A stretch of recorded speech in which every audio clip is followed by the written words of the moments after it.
Hola, ¿qué tal? Buenas noches. Vamos a afrontar ya con rapidez lo que es el inicio del último programa antes de este descanso de Semana Santa. No volveremos a estar con ustedes hasta el próximo martes y lo hacemos como siempre con los datos que nos deja el coronavirus en Asturias en las últimas 24 horas. Un balance que empeora con respecto a días pasados, ya que se han contabilizado 149 nuevos casos positivos y 2 personas han fallecido a causa de este virus en el Principado. Bueno, pues hay que continuar sin bajar la guardia. Desde la presidencia del Principado, Adrián Barbón pide un último esfuerzo, bueno, pues para que no avance esa ya denominada cuarta ola. Bueno, estamos en Semana Santa, estamos a las puertas prácticamente de los días fuertes de Semana Santa. Ya saben que no hay procesiones, no hay estaciones de penitencia.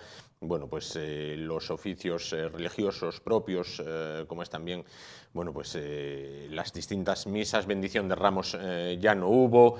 Bueno, todo el aspecto religioso está tremendamente cortado por causa de la pandemia.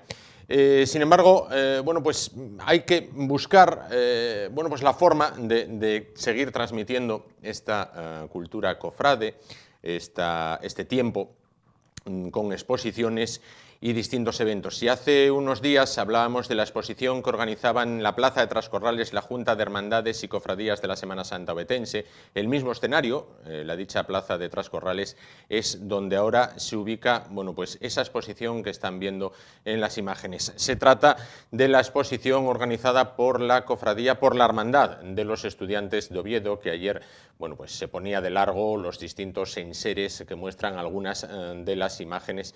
Y estará hasta el próximo 4 de abril, como digo, abierta al público esta exposición en la Plaza de Trascorrales. Ayer también se aprovechaba para presentar una carrera que, partiendo del Monsacro como salida y con llegada en Oviedo, bueno, pues organiza la cofradía o la hermandad, en este caso, en colaboración con otros estamentos, entre ellos el Ejército de Tierra, el Regimiento Príncipe, con base en el acuartelamiento Cabo Noval. Hablaremos de ello una vez se aproximen más las fechas. Ahora, como siempre, cabecera y comenzamos.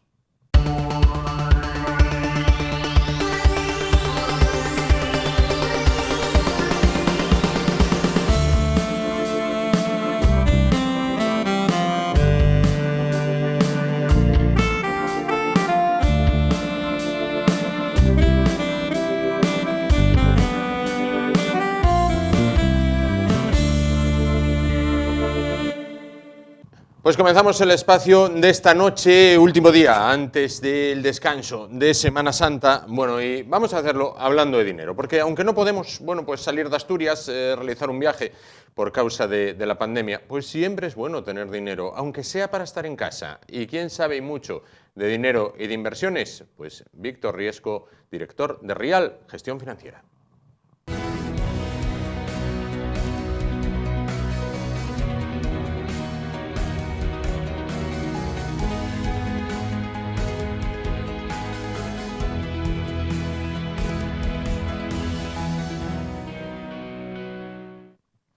Víctor, ¿qué tal? Buenas noches. Buenas noches, Juan. Bueno, estamos a las puertas inminentes del descanso de Semana Santa. Tiempos difíciles, no se puede ir uno a ninguna parte, pero bueno, vamos a ver, el que tenga unos ahorros, porque, bueno, quien más, quien menos, todavía hay alguien que por ahí todavía tiene alguna perruca, como se decía antes. ¿Qué hacer con esos ahorros con la posibilidad de sacarle algún rendimiento, pero con poco riesgo? Hombre, yo vengo aconsejando bastante sobre esto, ¿no? Yo prácticamente ya vengo desde el año 2005 comentando que ya sabíamos, al menos los que vivimos un poco de esto, ¿no? Que se entiende que entendemos algo, la burbuja se veía venir. O sea, las barbaridades en las hipotecas estaba claro que lo había que pagar y así se ha hecho, que hubo rescatar, que yo sepa, todo el 100% de los bancos, y mírate tú lo que has pasado con las cajas de ahorros. Tantas que había, no queda ninguna. Yo de aquella, España llevaba unos años con una economía brillante, donde respondían bien los fondos de inversión, crecían y daban beneficios. Pero ya se veía que había que retirarse, porque esos beneficios son mientras donde inviertan el dinero, pues tenga un crecimiento. Si no tiene crecimiento, un crecimiento cero, ya vamos a perder, porque hay mucha gente, muchos gastos y muchas comisiones que viven de ello. Sí. Entonces eso hay que pagarles proporcionalmente lo que tenemos. Pero es que no fue eso, sino que han bajado. Han bajado. Acordémonos, por ejemplo, las preferentes, la deuda subordinada. O sea, muchas que podemos citar que a la postre fueron fondos de inversión, con unos daños mayores o más pequeños. Entonces, yo a partir de ahí ya no aconsejo, al menos a ninguno de mis clientes, o del tipo, la tipología de clientes que tenemos nosotros, que no tienen ningún tipo de cultura financiera, nada. O sea, nada de cultura financiera.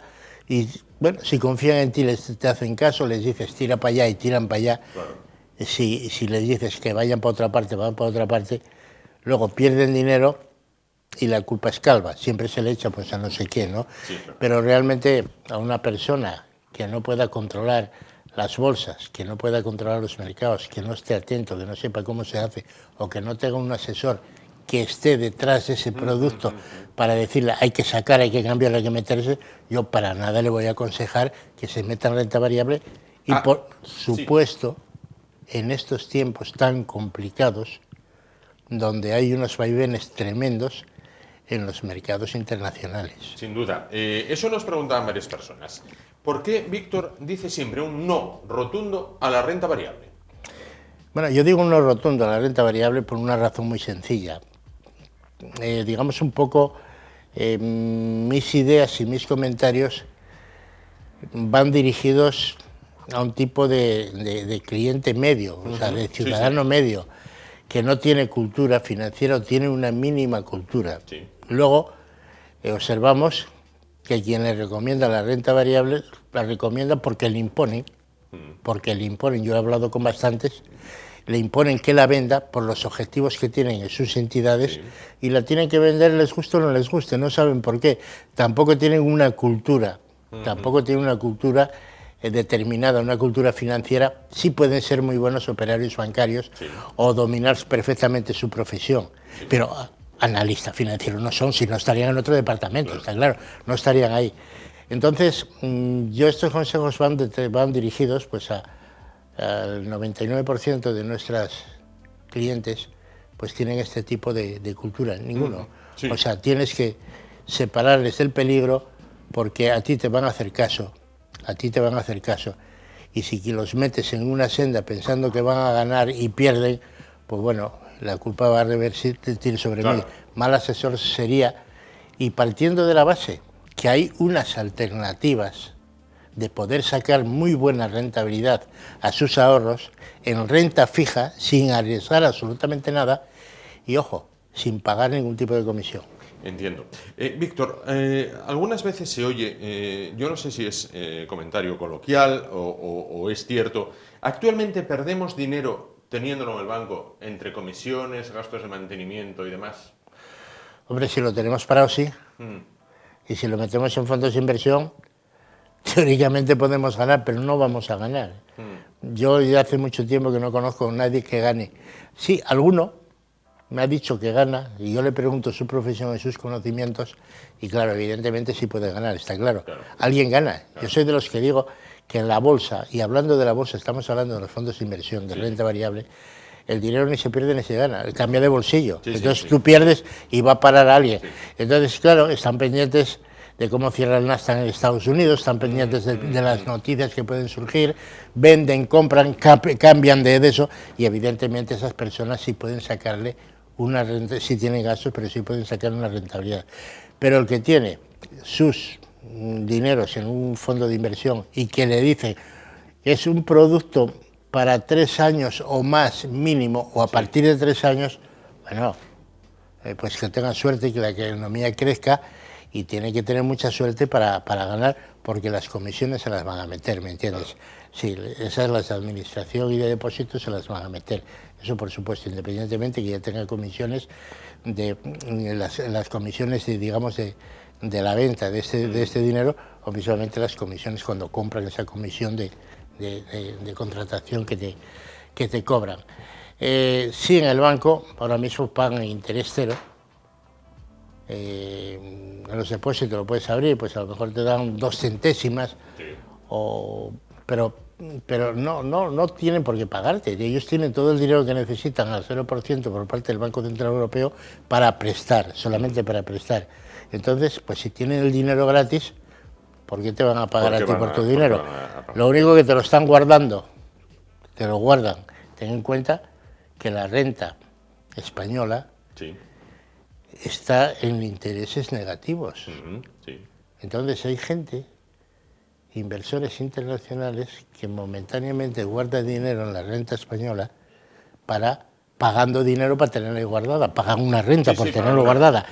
Entonces, evidentemente, pues si no te meten unos intereses negativos va bien, pero luego te van a cobrar comisiones de mantenimiento, otro tipo de comisiones también, las comisiones, pero salvo que tú tengas contratados otros productos, por ejemplo, domiciliación de tus nóminas, sí, sí. La tarjeta de crédito digamos, con un consumo mínimo, seguros, son cosas efectivamente que te permiten tener las cuentas gratuitamente, sin falta, sin pagar nada, pero no por tener contratado un fondo de inversión, correcto, sino porque reúnes una serie de requisitos que al banco le está dando dinero, le está dando rentabilidad, sí, sí, por otra parte, y permite que las cuentas no te las cobren. Ojo, cada vez que tú muevas un fondo de inversión te van a meter comisión, te guste o no te guste. Sí o sí. Todo, sí, efectivamente.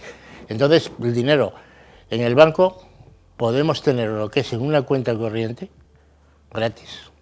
Podemos tenerlo gratis o que nos cobren una pequeña comisión de mantenimiento, pues cada 2, cada 3 meses, depende, unos las cobran de una forma, otros las cobran de otra, pero bueno, tampoco podemos pretender que la banca, que es una empresa privada, que tengamos allí guardadito nuestro dinero, el dinero garantizado, que sí está garantizado, y encima que no nos cobren nada, ¿no? O sea, hay depósitos, por otra parte, que hay otros depósitos que sí nos pueden pagar rentabilidad por un sitio, y también hay cuentas de ahorros remuneradas que la banca sí que las tiene, pero que no las ofrece a sus clientes porque no le conviene ofrecérselas. Estos son algunos de los productos que desde Rial, potenciáis para conseguir rentabilidad en los ahorros, que decís a los clientes, aquí puede estar bien. Evidentemente, mira, nosotros no nos casamos ni con ningún banco ni con ninguna financiera, no nos casamos. O sea, nosotros al cliente vemos sus necesidades, lo que nos demanda ese cliente en particular, lo estudiamos, lo conocemos, y al que necesita dinero le buscamos lo mejor que haya en el mercado, y al que tiene un excedente de dinero, tiene unos ahorros que no va a gastar en principio, le buscamos cómo puede conseguir una rentabilidad, que sí se puede conseguir. Si trabajamos para el cliente, nosotros le vamos a buscar el mejor producto, se encuentre donde se encuentre, y ojo, sin correr ningún tipo de riesgos, sin costes, sin comisiones y sin nada. Ten en cuenta la cantidad de entidades oficiales financieras que hay en este país, comenzando, por ejemplo, por las compañías de seguro, que son entidades financieras que están respaldadas, que el dinero está totalmente seguro en estas compañías y que sí que se le pueden sacar una serie de rentabilidades y una serie de beneficios. Partiendo de la base, nosotros lo tenemos muy claro, solamente trabajamos, no somos corredores, trabajamos en una compañía, somos agencia exclusiva de Plus Ultra Seguros, que tiene suficientes productos, con una rentabilidad estupenda, que podemos, para todos los casos que pueda demandar un cliente, de tener liquidez inmediata, de plazos largos, no sé, muchas cosas de ahorro, de cuentas de ahorro, planes de pensiones, y ahí donde podemos ofrecer una gama de productos importantes que tengan una rentabilidad, estando seguro el dinero y no teniendo comisiones, independientemente que hay algunos productos bancarios que también dan rentabilidad, o fundamentalmente las financieras propiamente dichas, tantas como hay, que también tienen una gama de productos que también pueden tener gran rentabilidad. Es buscarle a cada cliente el mejor producto, se encuentre donde se encuentre, tanto para el que tiene un excedente de dinero como el que necesita financiación para cualquier cosa. Hablaremos una semana de estas, del tema de los seguros, pero quería preguntar, ¿cuáles son las características en cuanto a capital, plazos, rentabilidad Bueno, que se pueden ofrecer desde Rial, de los que promocionáis, los que participáis. Bueno, nosotros trabajamos para todo el mercado, ¿no? Entonces hay algo que... ¿Desde qué capital? Que nosotros, desde €1. ¿Desde €1? Sí, hasta infinito. O sea, no hay, digamos, problema con el dinero. Entonces, nosotros sí estamos de acuerdo que el Banco Central Europeo le da el 0% del dinero a los bancos porque se consideran que son los capitalizadores de la riqueza nacional. Y evidentemente, por una parte, tienen razón. Son los que manejan los ICOs, por ejemplo. Son los que financian emprendedores, empresas. Y claro, en ese aspecto sí. Luego, hay otra serie de empresas, que son cientos las que hay en España, que llamemos financieras, la mayoría ligadas a los bancos, propiedad de los bancos. No hay banco que no tenga ninguna.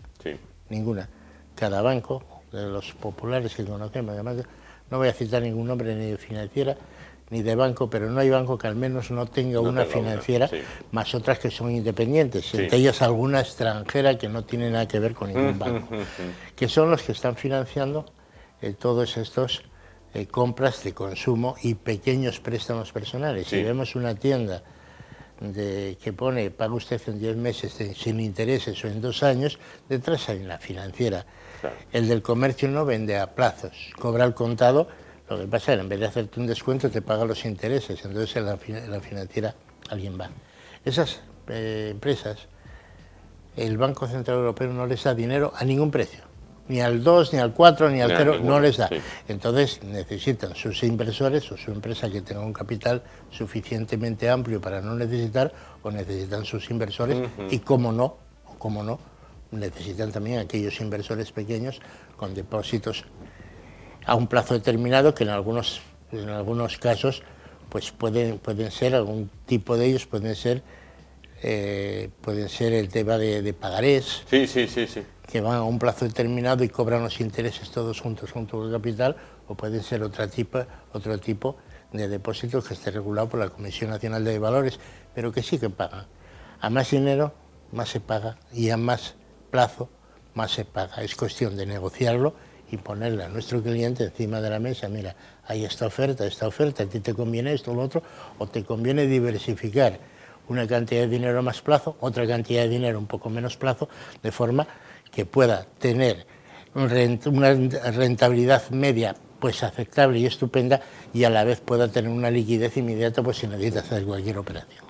Bueno, ¿cómo actúa Rial cuando un particular viene solicitando financiación o rentabilidad? Por ejemplo, una persona decide o ir a la Plaza Primo Rivera a veros o llamar por teléfono. Bueno, ¿cuál es el modus operandi, digamos así? Bueno, ahora después del confinamiento, y llevamos ya más de un año, pues bueno, nosotros estamos trabajando con normalidad. Gente nos llama por teléfono y nos quiere hacer una consulta. Evidentemente hay gente de lejos, Oviedo, ¿no? Hay gente ten en cuenta que Asturias tiene 300 kilómetros más o menos de costa, o sea que podemos estar hablando de casi 150 kilómetros en dirección a Galicia y casi otros tantos en dirección a Cantabria. Entonces, bueno, pues una persona, por ejemplo, de Luarca o Navia o de Llanes, lo normal es que utilice el teléfono para hacer una consulta. Nosotros queremos hacer un estudio personalizado. Lo mismo si necesita financiación, que lo mismo si tiene un excedente de dinero y quiere colocarlo.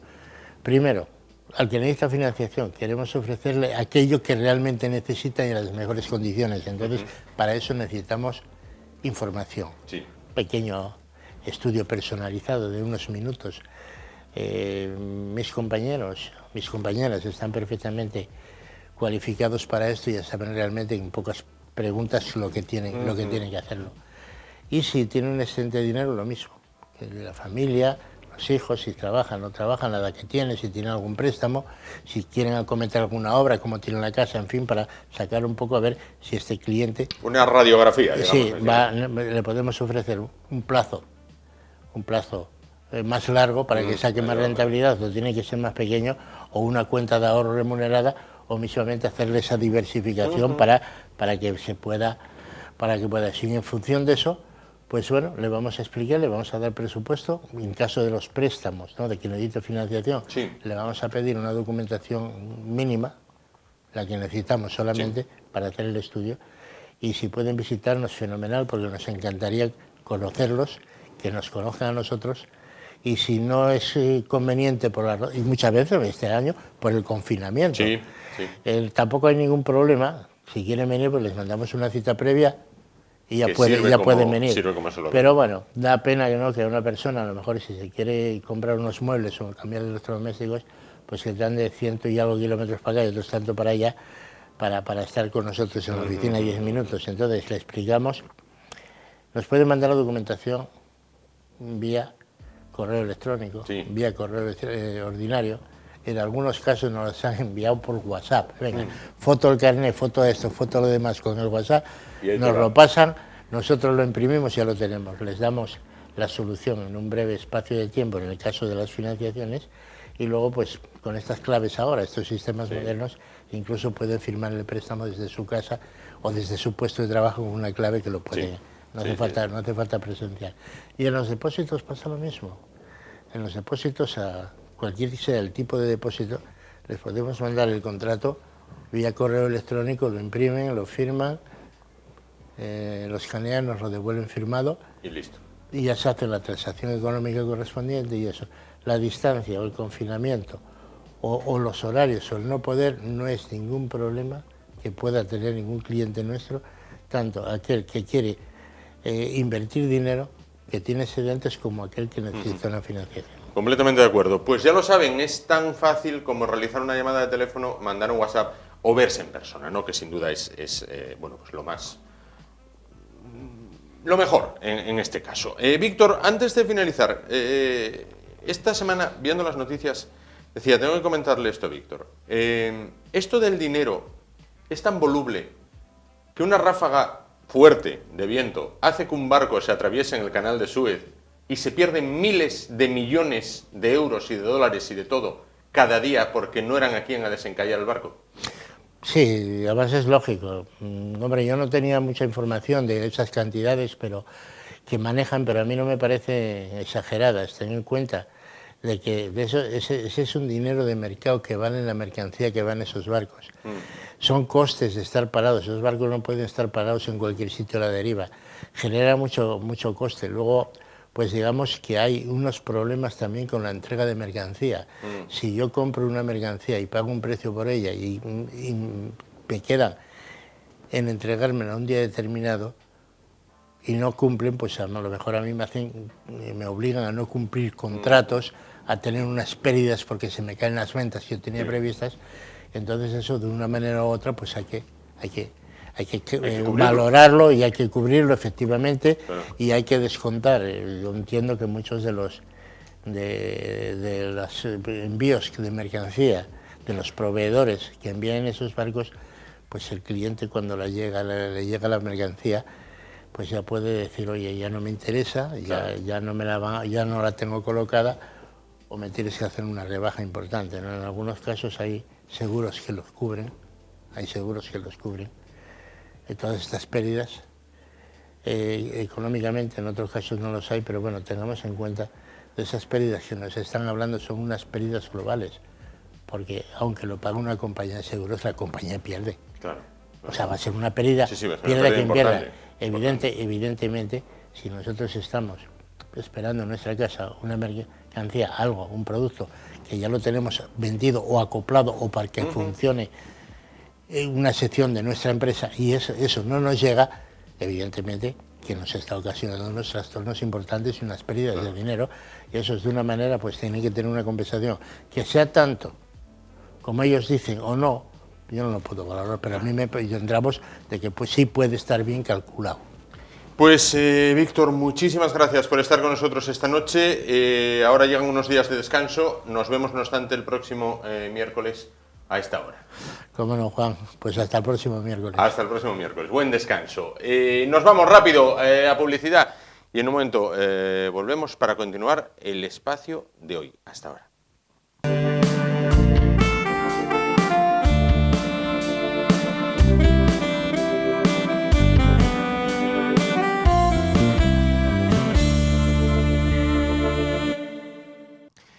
Bueno, vamos a continuar. Cambiamos totalmente de asunto y vamos con una entrevista que es, bueno, pues creo muy propia para estas fechas. Ya saben que cada mes abordamos, bueno, pues una de esas conspiraciones o misterios históricos de la humanidad, y lo hacemos, bueno, pues de la mano de una persona que sabe y mucho de todos estos temas. Se trata, bueno, pues de José Manuel Ruiz, al cual creo que ya tenemos al otro lado de la línea, en Gijón, más concretamente. ¿Qué tal, José Manuel? ¿Qué tal? Buenas noches. Hola, buenas noches, Juan. Aquí estamos, aquí Bueno, estamos. pues dispuestos hoy, encantados de que estés con nosotros, dispuestos hoy a desentrañar, bueno, pues un tema que siempre suscita un enconado debate, donde se dan la mano la ciencia y la creencia, o la ciencia y la fe, y que creo que llegados estos días pues puede estar tremendamente bien hablar de ello, ¿no? Bueno, que es el de la sábana santa de Turín. Bueno, pues esa imagen que se puede apreciar en la sábana santa, que para muchos, bueno, pues es la imagen de Jesucristo muerto y resucitado, en este caso, y se aprecian, bueno, pues prácticamente todas las heridas que se nos narran en los evangelios, y para otros se trata quizás de la mayor falsificación o montaje de la historia. Como entrada, José Manuel, ¿qué tenemos de esto? Bueno, tenemos que hacer un poquitín de historia, Sí, ¿no? sí. Porque lo primero que sabemos del sudario se remonta a 1357. Antes de eso no se sabe nada del sudario, ¿no? Entonces, en aquella época hay una cosa muy importante, que es que fue denunciada por el obispo Pierre d'Arcy al Papa, que por aquella estaba en Aviñón, como, como una falsificación, y él que conocía al pintor y que el pintor le había dicho que lo había falsificado y no sé qué. Y hasta el propio rey de Francia mandó que la quitasen de la iglesia de Arcy, ¿no? Uh-huh. Pero es verdad que luego más adelante, claro, siguió el culto y el Papa Clemente VII, que estaba en Aviñón, pero ya antipapa, pues bueno, ya recomendó eh, eh, la visita y tal, ¿no? Claro. El- Hasta el día de hoy, bueno, ahí sigue, luego se trasladó a Turín y tal, y hoy en día, pues bueno, sigue habiendo un debate enconado entre la fe, en la persona que es muy creyente y cree que eso tuvo que ser así, porque el problema es la reproducción de la que hablaremos luego, de cómo Claro, se... claro. Ahí está el debate hoy en día. Claro, claro. Bueno, vamos a aclarar un término para aquellas personas que nos están viendo. Nos referimos a la sábana santa de Turín, aunque citemos como palabra sudario, no confundir Sí. con el santo sudario que se custodia precisamente en la Catedral de Oviedo. En este caso vamos a hablar de lo que es la sábana santa de Turín, que tiene una fecha tremendamente importante en su devenir, que es el año, José, 1898. ¿Qué ocurre ahí? Bueno, esto es vital, porque tú cuando ves una foto en un periódico de la sábana santa de Turín, ves una cara con una melena morena, Entonces, cuando alguien ve la sábana santa de Turín, yo no tuve la suerte de poder hacerlo, pero bueno, o lo ves en algún documental, tienes que estar a una cierta distancia para ver como unas sombras que parece una cara, pero en 1898 un abogado italiano, Secondo Pia, pidió permiso para hacer una foto, ¿no? Ujú. Y una foto de estos de placa negativo grande, ¿no?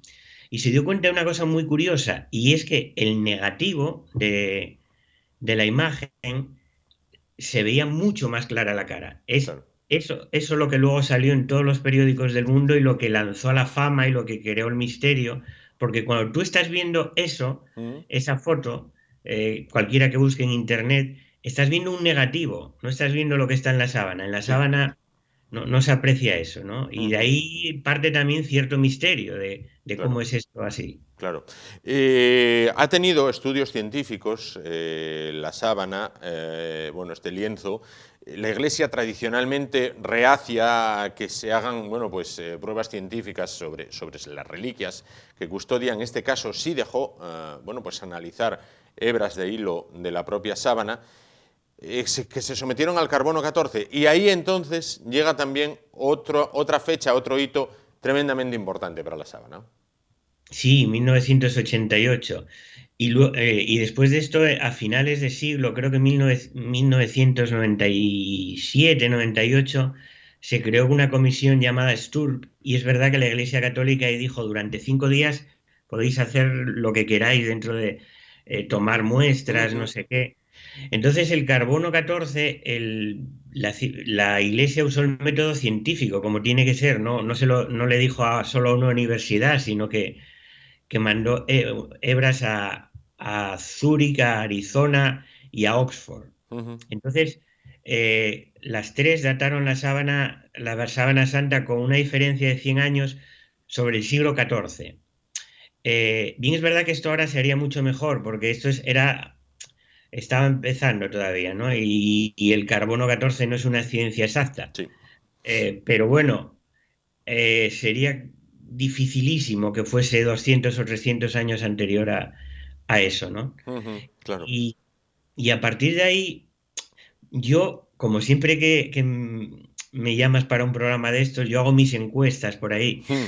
Sí. Y entonces me di cuenta de que la gente joven, y cuando digo joven, claro, a mi edad, para mí joven ya es hasta los 30 casi, ¿no? Sí. Como que este es un tema que ya ni conocen, ¿no? Para mi generación, hombre, la sábana santa era algo, pero ahora como que después de aquello y luego la Iglesia no se pronunció sobre la prueba, que lo dejó ahí y dice, vale, pues Sí. esto no es un objeto de fe, con lo que... Entonces ahora no, el debate va por otra parte, no... El debate es tremendamente enconado. Hay argumentos tanto a favor como en contra de su veracidad. Cuando hablábamos antes, mientras nos ajustaban la conexión, señalábamos incluso que hay muchísimos estudios que, lejos de querer demostrar, digamos, la realidad, lo que tratan es de demostrar la parte que quieren defender.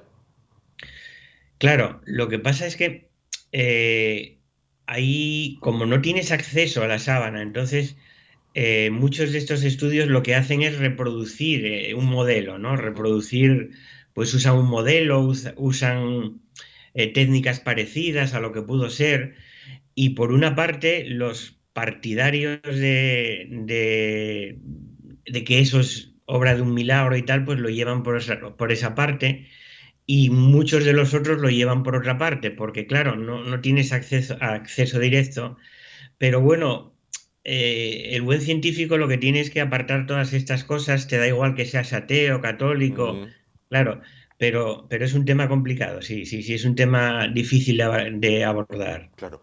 Y a partir de ahí, cientos de artículos, libros, debates, programas, reportajes, vamos, si te asomas a esa gran ventana que José, tú y yo citamos algunas veces, que es YouTube, vamos, es impresionante todo el material que te encuentras, ¿no?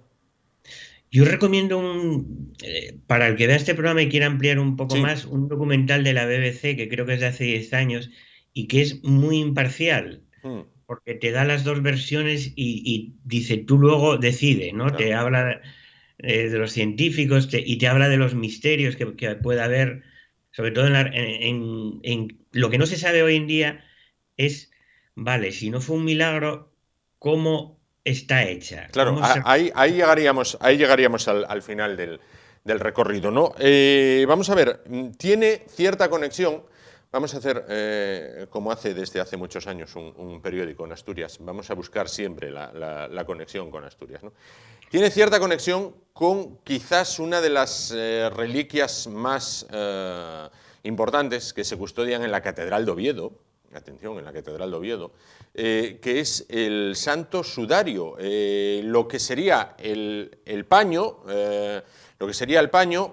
con el que se envolvió la cabeza del crucificado, no el cuerpo, sino la cabeza, según las costumbres y tradiciones de los judíos de la época.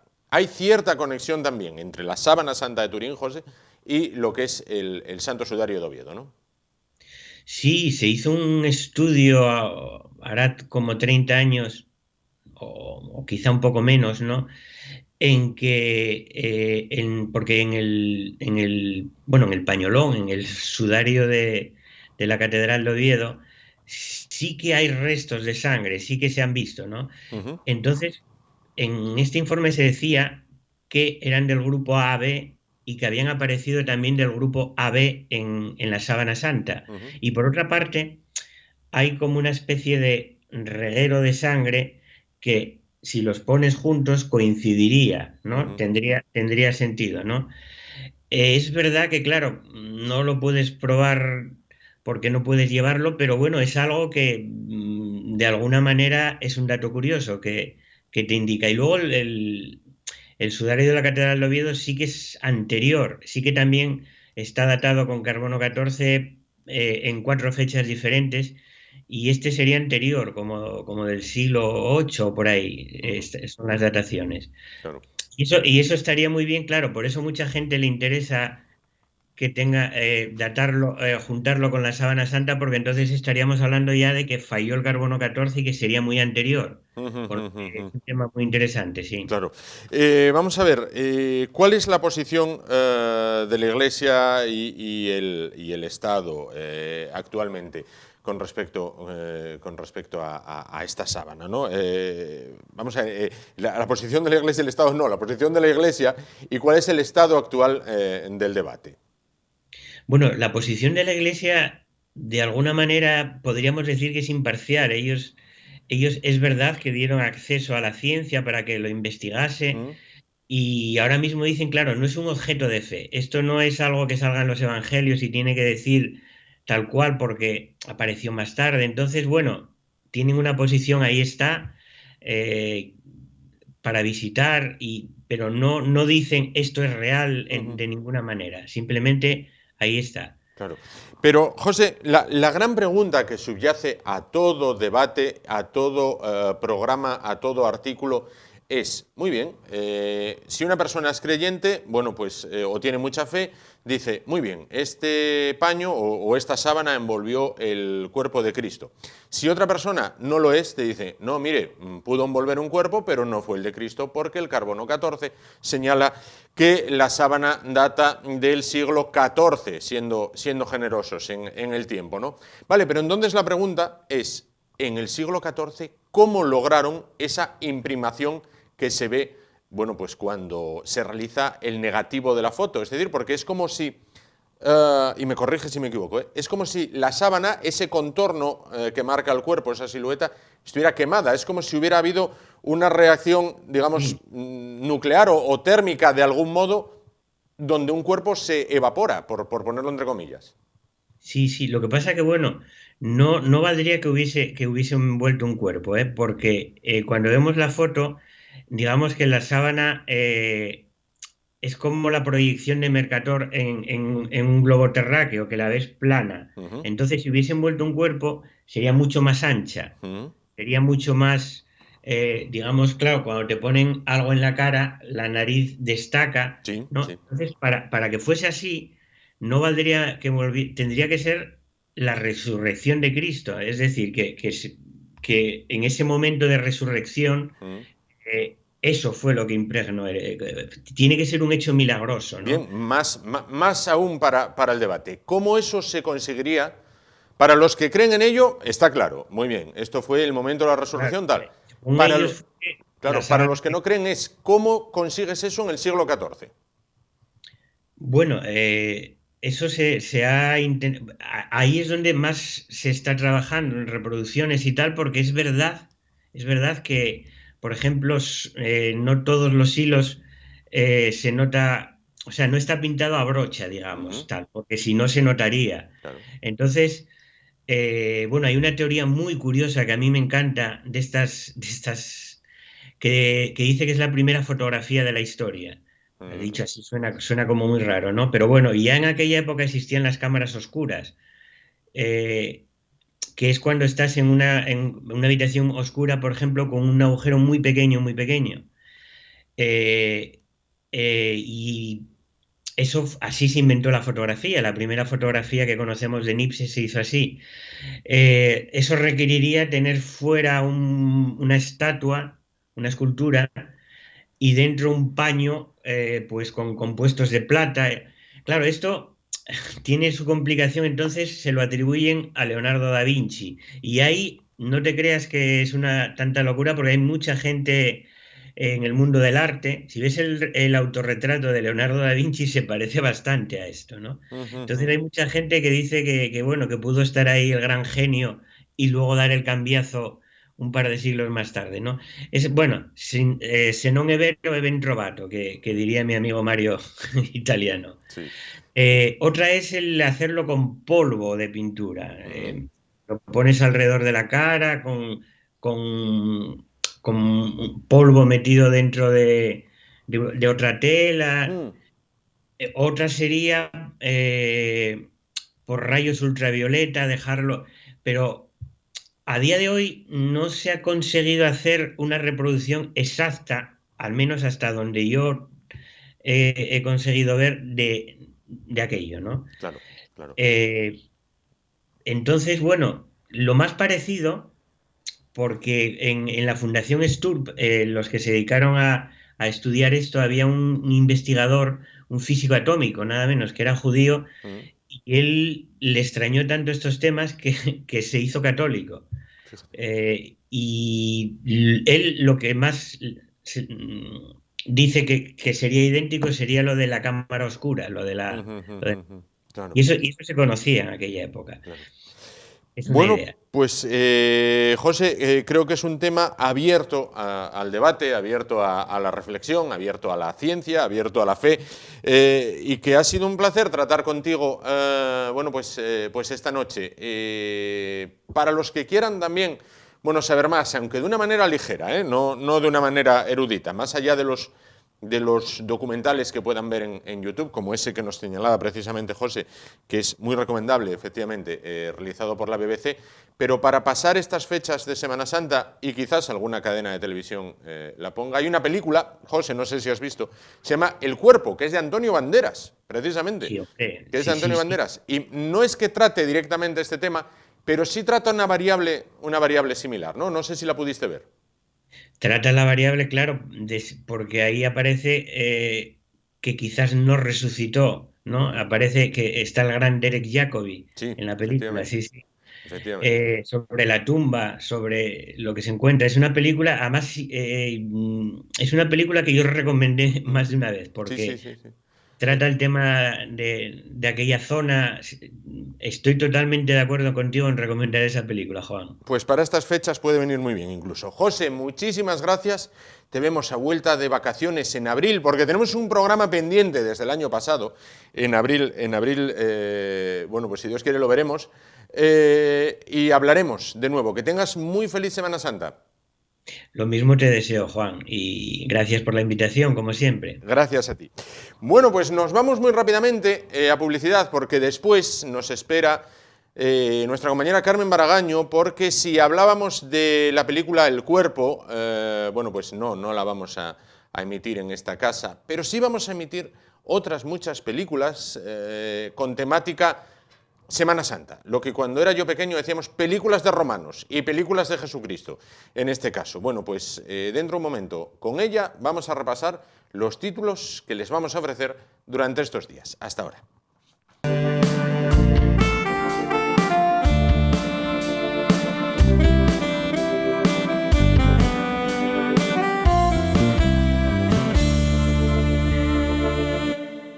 Vamos a afrontar ya lo que es la recta final del espacio de esta noche de hoy, en lo que es el último programa antes de las vacaciones de Semana Santa. No volveremos a estar con ustedes hasta el martes.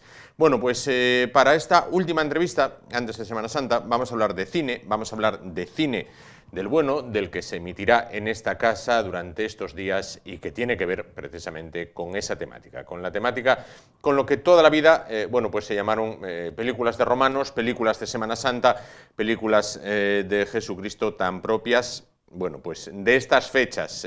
Quien sabe y mucho de estas películas, en particular de cine en general, es la presentadora de Asturias es Cultura en esta casa, Carmen Baragaño. ¿Qué tal? Buenas noches. Hola, buenas noches. Bueno, pues lo primero, ¿qué películas vamos a ofrecer esta Semana Santa sobre esta temática tan propia que pasan las generaciones y cuando llega Semana Santa es tiempo prácticamente en todas las cadenas de estas películas? Pues mira, vamos a tener para estos días más de 10 películas de temática religiosa, pero que no están todas enfocadas en la misma etapa, podríamos decir. Tenemos algunas que se centran más en lo que sería el Antiguo Testamento, como pueden ser la Biblia, la historia de Ruth o Salomón, la reina de Saba, que si quieres luego te cuento una curiosidad, si tenemos tiempo. Sí.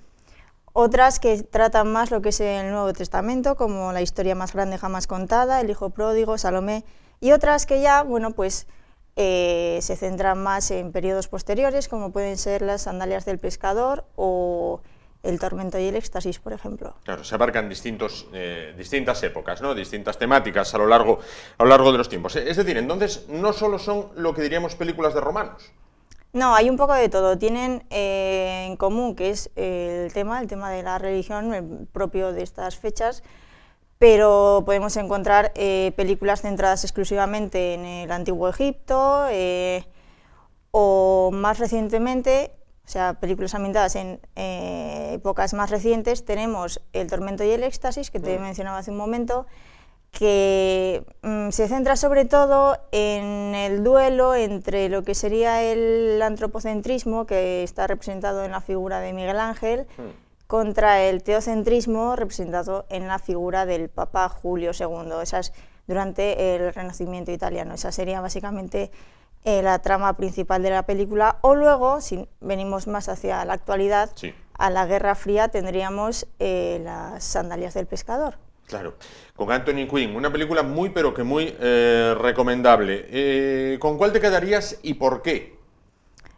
Pues son títulos muy buenos y es muy difícil escoger una, pero yo creo que, teniendo en cuenta la fecha en la que estamos, escogería como película de temática clásica La historia más grande jamás contada, teniendo en cuenta que narra lo que es la vida completa de Jesucristo, pues, teniendo en cuenta las fechas, y además que tiene un reparto impresionante. Tiene a Max von Sydow de protagonista, junto a Claude Rains, Charlton Heston, sale hasta John Wayne haciendo de romano, o sea, tienes de todo, es impresionante. Claro.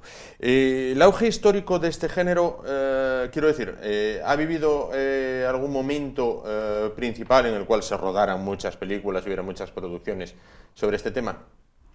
Sí, sobre todo los años 50 y 60 en Hollywood.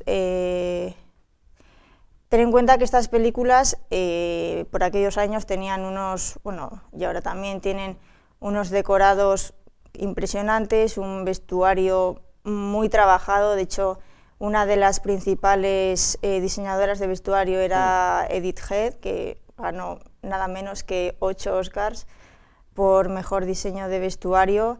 Entonces eso, quieras que no, luego la música, todos esos factores le dan a las películas una calidad, pues, que al público evidentemente le llaman la atención.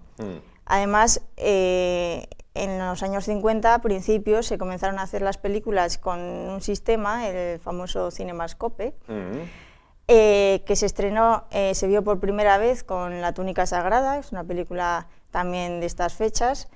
Entonces, claro, eso te permitía ver una imagen mucho más amplia, todo mucho más épico, por decirlo de alguna manera. Entonces eso atraía todavía más a los espectadores. Claro. Incluso, si me permite, si esto es una opinión personal, incluso hasta los actores de doblaje, bueno, pues declaman, no interpretan, sino que declaman. Oyes a los actores hablando entre ellos, y los actores de doblaje españoles de la época, bueno, que ya de aquella eran muy buenos, bueno, pues prácticamente están declamando. Es fantástico poder escucharles. Actualmente, ¿se continúan rodando películas y producciones de este género que sean de calidad? Hubo una película que llamó la atención, la Pasión de Cristo, la que dirigía Mel Gibson, que fue muy, bueno, yo la vi, sí, muy polémica en su día, y creo que ahora también. Pero a partir de ahí, esa película se hizo en 2004, en 2014 podríamos decir que hubo un boom de películas de tema religioso, con el estreno de Noé, protagonizada por Russell Crowe, que la verdad es que tuvo muy buena acogida en taquilla. Y luego, unos meses más tarde, se estrenó Exodus, Dioses y Reyes. Malísima. bueno, muy mala. Sobre la historia de Moisés, y esa película ya tuvo más problemas. De hecho, en Egipto se prohibió su exhibición porque, según dicen, falseaba la historia, así que no entró con buen pie. Y luego ya también ese mismo año se hizo una película también muy buena que se llama Hijo de Dios, que cuenta la vida de Cristo desde el nacimiento hasta lo que es la muerte y resurrección. Y luego ya años más tarde, en 2016, se volvió a hacer una adaptación de la novela de Ben-Hur. Fatal. Que lleva como 4 adaptaciones, aunque la más conocida sea la de Charlton Heston, pero bueno, todavía... Apúntenla para no verla. El remake de Ben-Hur, el remake último, apúntenla para no verla. Entonces, bueno, también se están haciendo películas sobre otros personajes bíblicos y, bueno, no es la cantidad de largometrajes que se hacían anteriormente en otros años, pero bueno, poco a poco parece que es un tema que algo interesa. Claro, claro, sin duda. Bueno, como curiosidad, atención, porque algunas escenas de las que se van a ver en estas películas, creo recordar en el listado que tengo aquí, creo que es en Salomón y la reina de Saba, por ejemplo, hay escenas que en su día fueron cortadas. Estamos hablando de una película del año 1951, pero la censura española de la época decidió cortar alguna escena porque consideró que no era todo lo correcta que debería de ser para la moral de la época. Y ahora esas escenas en estas películas se recuperan, es decir, ese metraje que se cortó se ha recuperado y se vuelve, pero ¿dónde se encuentra la trampa? Bueno, la censura española y la censura norteamericana, que desde el año 1953-54 se empezó a aplicar el código Hays, que era el código que no te permitía besos demasiado prolongados, ni desnudos, ni bueno, violencia la mínima posible. Estaba todo muy medido, entonces, claro, en este tipo de películas que da mucho juego para meter tramas románticas, rozando ya o sin rozar lo erótico, batallas con mucha violencia, que quieras que no, al final es lo que resultaba atractivo al espectador, pues muchas de esas escenas fueron cortadas en su momento. Y luego ya en ediciones que se hicieron posteriores al final de los 60, que fue cuando se dejó de aplicar este código en Estados Unidos, pues claro, te sacaban una nueva edición con esas escenas cortadas del metraje original. Y bueno, quedaron las películas por eso dobladas un poco a medias, como quien dice. Claro, ¿podemos contar un poquito qué es lo que pasa en la de Salomón y la reina de Saba? Sí, pues nada, tú estás tranquilamente viendo la película en español y de repente te encuentras con una escena que está en inglés. Y a lo mejor no entiendes muy bien el por qué, pero precisamente es por eso, porque son escenas que se agregaron posteriormente al doblaje y, bueno, pues es como un poco de... Como un parche, como un parche puesto en la rueda. Ya pasó el año pasado en la película tremendamente conocida de Espartaco. Bueno, pues hay una escena entre Craso y un esclavo, Craso interpretado por Laurence Olivier, el esclavo interpretado por Tony Curtis, en este caso, que están ahí en los baños, en una terma. Ahí, bueno, pues entonces el Laurence Olivier mantiene un diálogo muy curioso con Tony Curtis, donde le dice que a él le van tanto las ostras como los caracoles. Bueno, y están ahí en paños menores o sin paños incluso. Bueno, pues esa escena se cortó y después, cuando se recuperó esa escena, el doblaje no es el mismo. Y con Salomón y la reina de Saba pasa un poquito lo mismo. Gina Lollobrigida me parece que es quien hace de la reina de Saba, Yul Brynner hace de Salomón, ¿no? Creo recordar. Sí. De hecho, perdona que te interrumpa, pero al hora de lo que decías de ese fragmento cortado de Espartaco, aunque en la versión española quizás no apreciamos, pero tuvo su miga en la versión norteamericana, porque esa escena, como bien dices, estaba interpretada por Laurence Olivier y Tony Curtis.